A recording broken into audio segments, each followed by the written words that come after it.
Hvala Isus i Marija. Hvala Isus i Marija. Evo, mi smo Sanja i Marko i kao što Pater rekao, bračni par smo, skoro već godinu dana u braku, stari bračni par. Prije nego što smo ušli u brak, hodali smo godinu dana u čistoći. Evo, voljeli bih podijeliti s vama to naše iskustvo, naše svjedočanstvo. Pa zapravo naša zajednička priča počinje negdje prije 2,5 godine kad sam ja došao tu u Duhos u zajednicu, Sanja je već tu bila. I sprva se nismo primjećivali na taj način, bili smo prijatelji, bili smo brat i sestra iz zajednice. I danas kad pričamo o tim danima, vidimo zapravo da nas je Gospodin još čuvao na neki način jedno od drugog, izgrađivao nas u ljubavi prema njemu, da bismo jednog dana kad budemo zajedno, da ne bi ta naša ljubav zapravo zamijenila njegovu ljubav. Da ne bi hodali samo nas dvoje, nego on s nama. To je bilo znači prije 2 godine u 12. mjesecu, kada smo zapravo, još ne znamo kako, ali Gospodin je jednostavno jednom otkrio nama jedno drugo. I shvatili smo zapravo da želi da budemo zajedno, počeli smo hodati.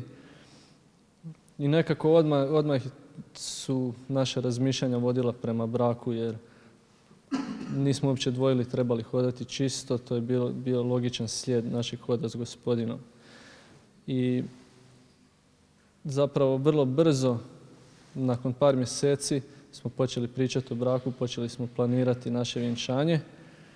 Nekima se to činilo brzo, ali kad je od Gospodina, onda čemu čekati. Puno nam je pomoglo definitivno to što smo oboje išli svaki dan na misu i u tom pripremanju da jednog dana postanemo jedno tijelo u braku, smo zapravo svaki dan u njemu bili jedno, primajući Svetu Euharistiju. Još što bi bolje napomenuti, toj godini hodanja u korizmi smo se prvo bili zavjetovali da nećemo se, znači tu cijelu korizmu, da ćemo biti bez ikakvog dodira.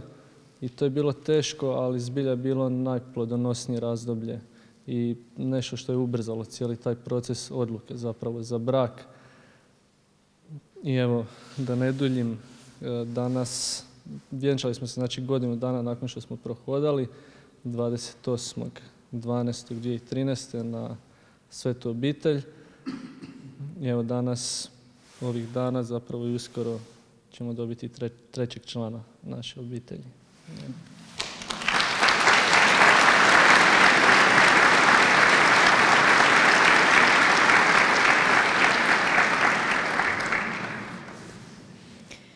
Voljela bih da se o čistoći govori zapravo kao o nizu milosti, a ne kao o hrpi nekih zabrana.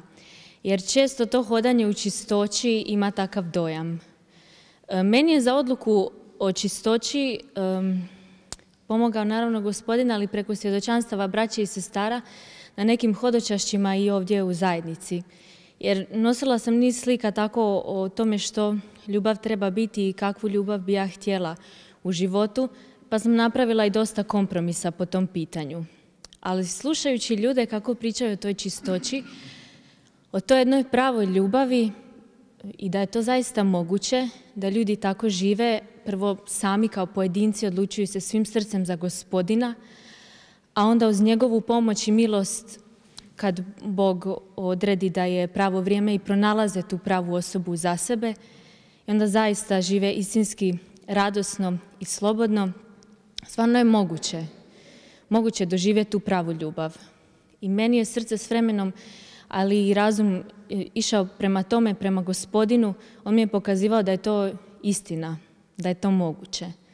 Jer zamislite takvu ljubav da netko vas toliko poštuje da se svojom molitvom i Božjom milošću bori ne samo ne pogledati nekoga drugoga, a kamoli pomisliti na nekoga drugoga, neku drugu djevojku. Zamislite takvu ljubav da, bez da vam to i kaže, netko moli i posti za vas i za vašu obitelj za vaše potrebe, da se zaista daje za vas, da vas toliko poštuje i voli da se trudi čak ne dodirnut vas na neki način da ne povrijedi vaše dostojanstvo.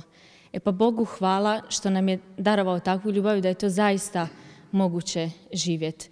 Ja nisam mislila da to postoji i mislila sam da je to onako malo i apstraktno, ali sam Bog je otkrio tu milost i to je zaista milosno razdoblje, nije hrpa nekih zabrana, nije neki vremenski period čekanja do nečega, nego vrijeme boljeg upoznavanja sebe, izrastanja u Gospodinu i da to sve možete dijeliti s još jednom osobom.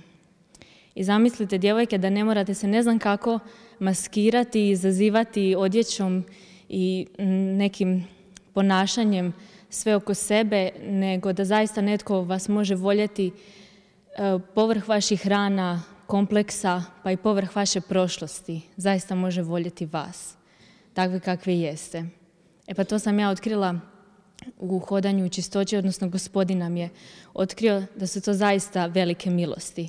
Međutim, to nije bajka, ima i to svojih izazova, ima i svojih kušnji, ima i stvari koje treba porazgovarati, bolje se upoznati, ali sve to u zajedničku molitvu, u suradnji s Gospodinom, zaista donosi velike plodove. Slobodu, radost i zaista, vjerujem, pravu ljubav. Pa eto, slava i hvala našem Gospodinu.